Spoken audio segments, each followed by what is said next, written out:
Hi, folks. This is Mark Smith with Family Tree Counseling Associates, and I'm going to be speaking today about love addiction. The title of the video is Voracious Relationship Addiction is Baffling, Shaming, and Self-Destructive.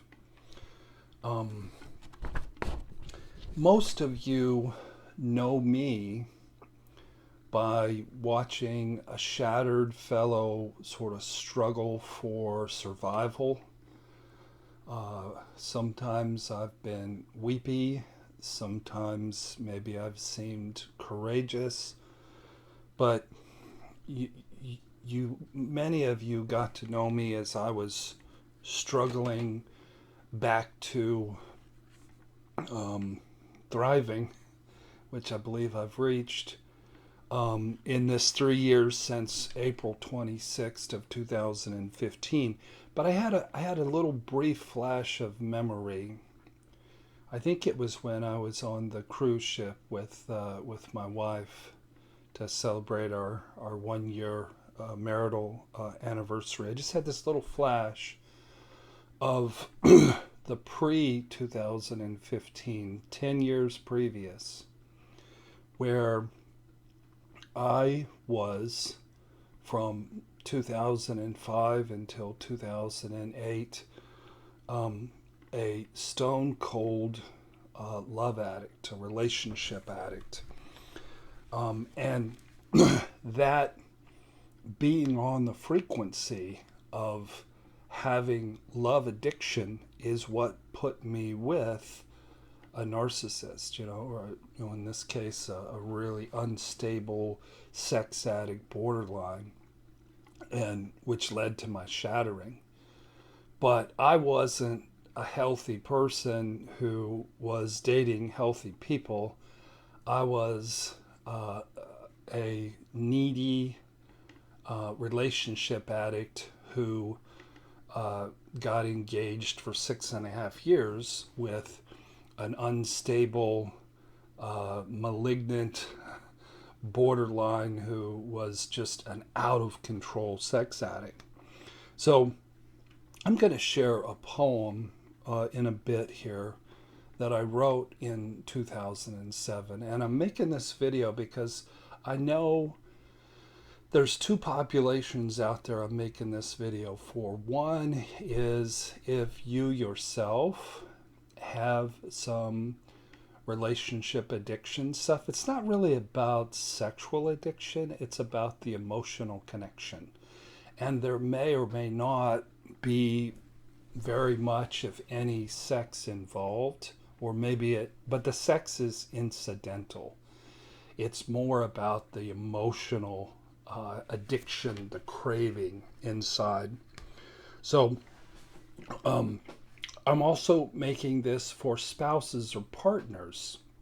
If you have somebody, there are people out there who want to be in recovery and they don't want their life to be dominated by their relationship addiction. And they have a great deal of shame, but they either aren't getting the right kind of treatment, or you don't know whether or not to trust them. You don't know if they're a sex addict, a narcissist, a borderline, a love addict. You don't know what you're dealing with. You just know that they're unsafe.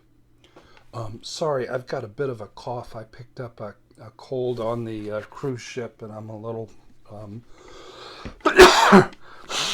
little boogery here today. So the 12-step people say addiction is cunning, baffling, and powerful. And I wanted to pick up on the word baffling because there's this sense of this addiction has a hold of your life, and you wake up a year later, 2 years later, 3 years later, and you're like, how did I get here? How in God's name did I get here? Last night, Renda and I were watching a movie on TV, Hostels. It was supposed to be the best Western since Unforgiven, starring Christian Bale. And in this movie, it was a movie basically about a bunch of people with horrific PTSD. Almost every character in the movie had horrific PTSD, and three of them were suicidal. One of them did commit suicide. So, but in the movie, life didn't turn out as planned. I'm going to ruin the movie for you, so skip this part if you want to watch Hostels and not have it ruined. But there's the main character is a woman whose husband and three children were killed out in the wilderness by Indians. And then she ended up having her life turn out differently, where she ended up with a fellow PTSD survivor in the character Christian Bale played, and also a little boy. So you remember the movie Men in Black, the first one, Will Smith? But they had this character where there was this big man-eating alien, and he stuffed himself inside a man's body, and the guy would just sort of walk around like this, but he had this huge alien man-eating insect. That's what relationship addiction is on the outside you look human, and on the inside you're voraciously needy, and you're a man-eater, you're a woman-eater. Having this addiction is like being a meth addict. I've never been a meth addict, but I've watched a lot of Breaking Bad, so I'm an expert, I think, on meth addiction. My addiction was before texting really became very popular, but I would IM back and forth various addiction partners, and just waiting to hear back and get another IM back, I could feel my heart aching. When you are possessed of this addiction, you'll get a label, and the label is crazy. You're not necessarily crazy, but people will think that you're crazy. I remember in November of 2007, I had hit bottom, and I wanted to go to Hattiesburg, Mississippi, where Patrick Carnes was, who started Sex Addicts Anonymous and wrote the book Out of the Shadows about sexual addiction. But they had a men's group that met for 5 days. It was 9 men from all across the country, and I wanted to go and be a part of that group. Paul Hartman, who later helped me in my second round of addiction, was actually the leader of the group. But my brain was so methamphetamine up on relationship addiction, it was foggy, and I missed my plane. And I remember walking around the airport, and it was life or death for me. I had to get to Hattiesburg, Mississippi. And they wanted me to come back the next day and, fly, just for $50 extra. But then I would have missed the program, and they wouldn't have let me in. So I paid an extra $1,000 to get a flight to Jackson, Mississippi. And then I went to get my rental car, and my life was so unmanageable and out of control and crazy. My driver's license had expired. So I took an $85 cab ride to my crappy hotel in Hattiesburg, Mississippi. And I got up the next day and I walked in the humidity and the 90-degree heat. But I got there about 5 minutes late. When you have love addiction, one man I worked with, he came up with the concept of pinging. You know how submarines ping to find out if there's another submarine out there. If you're one of these alien, man-eating, woman-eating creatures, you'll put off energy. Where if you walk into a room and there's somebody on your voracious, addictive wavelength, there'll be eye contact and you'll just know. And I've been clean and sober now for years, and that never happens to me anymore. But back in 2005 to 2008, it happened all the time. It isn't about how physically attractive you are, it's about the energy that you put out. People don't understand that when you act out based on if it could be sexual addiction, it could be relationship addiction, but it's not really a lack of morality or a lack of spirituality, it's an illness. I look back on that time period and I just remember, I mean, you feel like you're morally bankrupt and like you've done these horrible things, and you have done horrible things, but I wasn't so much acting out as I was ill, because the core of you is a voracious, primitive little infant who desperately needs connection. Who do you need connection with? People who are put together like the parent who abandoned you the most. In my case, it was a borderline, abandoning, raging mother. And if somebody came along who had those qualities, within themselves, I was just voracious for their attention. Okay. So when you have any addiction, whether it's an alcohol or drug addiction, a sexual addiction, you're going to lose things. And I've paid such a horrific cost. You lose things. I lost years of time with my children. My son was a senior. My middle daughter was a sophomore. And my youngest daughter was a 7th grader. And I missed out on time that I could have spent with them, and I hurt them.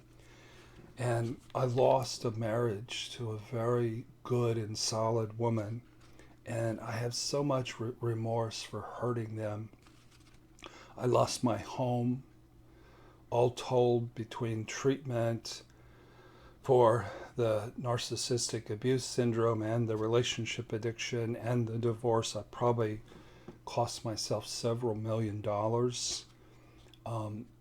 You lose your integrity when you act out as an addict. I believe in most places, people that know me, that I've earned back my integrity. I know that I've earned it back within myself.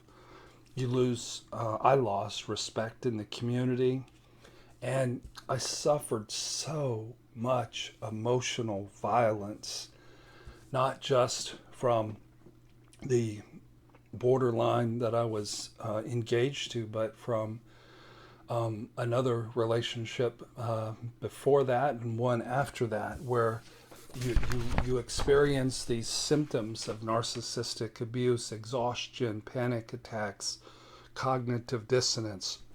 Your brain hurts, claustrophobia, anxiety, suicidal thoughts, a lack of joy. My hands would shake, sensitivity to sound and light, being hyperkinetic and pacing the room, having pain in your chest, constantly being on guard for the other shoe to drop, having a sense of dread, and just feeling psychologically unhinged. I wouldn't want anybody to go through that. It's so horrific. I lost probably 4 or 5 or 6 associates from my practice at Family Tree due to both my relationship addiction and my narcissistic abuse, severity of my symptoms. I've lost friends. I was hurtful to my addiction partners, the women I was involved with addictively. So that's a lot of loss. You experience so much loss, but you know what? That's a very steep price to pay for what I had to do in order to heal. And what I tell people is you didn't blow it. What happened to you was inevitable. When I was an infant, my mother wrote me a letter and explained that she was just off of gallbladder surgery and I was induced, and then she didn't have the, I think, humanity to see that I was taken care of, and I sat out in the backyard as an infant and I screamed bloody murder until I turned purple. That was who I was. That was hiding inside me. And in 2005, at age 45, it came up and it came out. And in order for me to heal, I had to pay this price. I had to go through this. So Mother Nature will heal you, and Mother Nature's greatest tool for healing you is relationships, even crazy, abusive relationships with addicts and narcissists. The author Jack London said, "The most beautiful stories always begin with wreckage." And all of us, if you're watching this video, you've probably had a lot of wreckage in your life. If you have relationship addiction or love addiction, there are some places that actually have Love Addicts Anonymous meetings. Go. But go only if you're a woman, just go to a woman's group. If you're a man, just go to a man's group. You don't want to be in a room with addicts who you might engage with. The character in the movie Hostels, Christian Bale, when he first met this woman who had lost her husband and her 3 children, who is traumatized, and she was holding the dead infant in her hand, and she said her babies were sleeping, and he had so much empathy for her. He handled her perfectly. He met her where she was at. He was kind, he was tender, he was filled with empathy because he'd gone through it himself. And that's what a good therapist is in working with love addicts and survivors of narcissistic abuse. Is the best therapist is somebody who's been through it themselves, and they've fought through it, and they've gotten to the other side where they're thriving.